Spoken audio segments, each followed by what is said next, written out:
Carolina Panthers general manager Scott Fitterer did not duck accountability when asked a very tough question at today's press conference. Also, he elected to take the high road and not to throw a former coworker under the bus. So in this video, we're going to talk about exactly what went down, what was said, and I'm going to give you my reactions to it, and we're going to get into all of that right after this. I'm from the foe, you dig?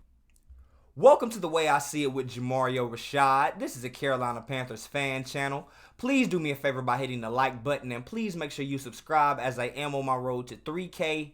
Trying to make sure my channel continues to grow before these games get started very, very soon.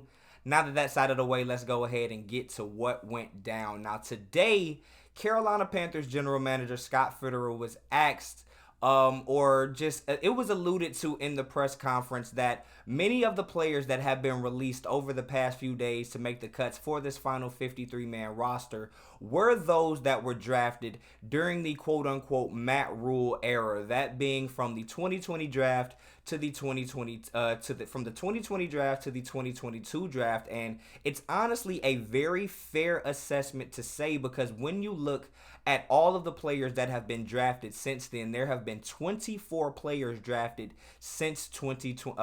Aside from the ones drafted in the 2023 draft, there were 24 players drafted since 2020, and only 11 of them are still currently on the active 53-man roster. So with that being the case, there has been a lot of bickering going back and forth, whether it be on social media, Facebook, Instagram, mostly Twitter, where you can follow me at if you see up in the corner, about whether or not Scott Fitterer deserves to take some of the blame for these players that unfortunately did not work out here with the Carolina Panthers. A lot of people will say no.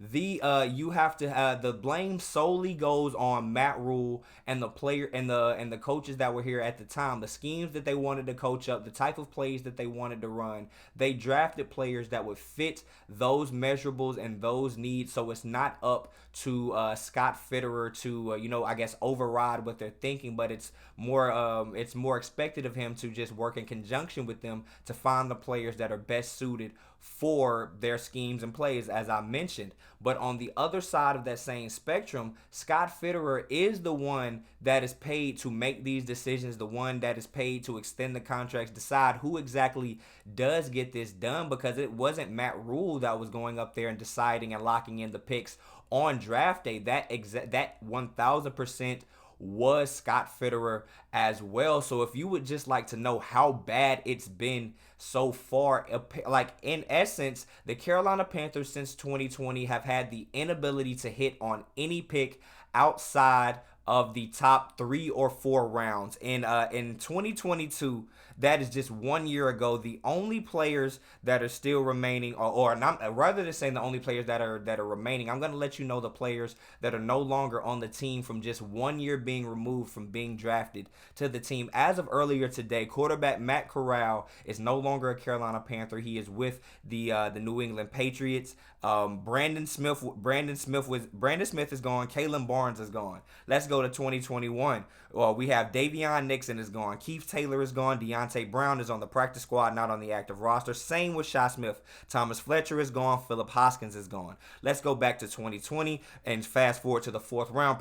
Troy Pride Jr. is gone. Kenny Robinson Jr. is gone. Bravion Roy is gone. Stanley Thompson-Oliver is currently on the practice squad. All of those picks were picks that Scott Fitterer, not just Matt Rhule, signed off on. So when he was asked whether or not he feels as though he needs to take some blame, or he feels, some type of responsibility for these players not working out, Scott Fitterer had this to say in his press conference. So let's take a listen to what Scott Fitterer had to say. Scott, seems like y'all have moved, speaking of kind of moving on to change schemes and so on, seems like you've moved on from a number of Matt Rhule era draft picks. Is that fair?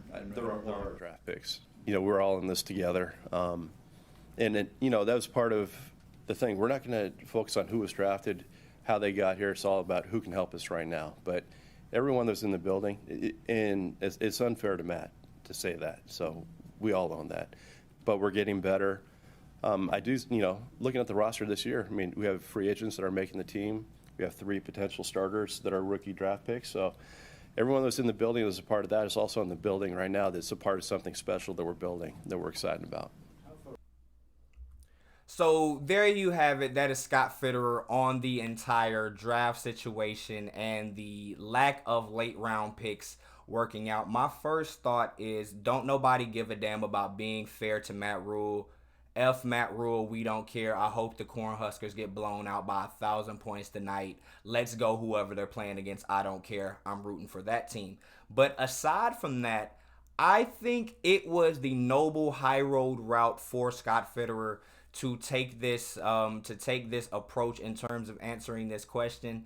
I sat on the side of the fence of saying before this entire conversation happened that there's no way that Scott Fitterer got this position, was hired for this job, but he does not deserve any blame whatsoever for what has taken place with the Carolina Panthers over the last 3 years since this 2023 offseason has commenced. Scott Fitterer has received nothing but tremendous praise for all of the things that have happened, whether it be the hiring of Frank Reich, the getting DJ Chark, you got Adam Thielen, you have Hayden Hurst, you have Miles Sanders, you have trading up for Bryce Young, you have what many people believe to be the look of Scott Fitterer finally being able to flourish and flex his muscles a little bit. So you have to say, or you can only imagine, that if he has so much power with this current staff here that has so much more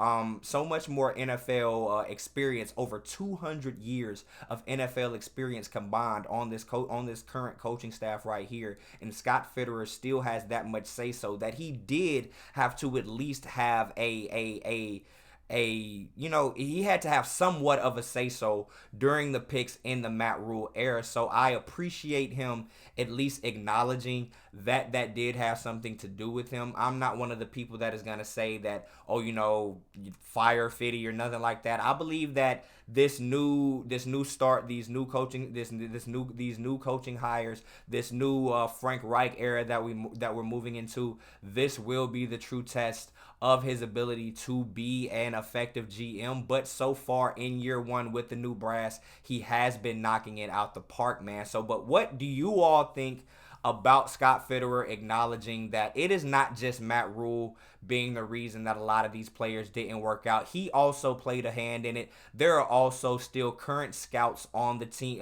being paid by the team. Some of the same scouts that were scouting the guys back from 2020 to 2022 that are still scouting the guys moving forward. So it's not all just Matt Rhule, according to Scott Fitterer. But what do you all think about this topic? Do you think that Fitty deserves a little more blame than he has gotten for the failure of these later round picks since 2020? Or do you believe that it is just something that we should just say, those are Matt Rhule guys, let's move off of it, let's give him a fresh start in 2023 and see how he does moving forward? Whatever you all think, leave your comments down in the comment section and I will be sure to chop it up with you there. But until next time, I am Jamario Rashad. This is the way I see it, and I'm out. Peace.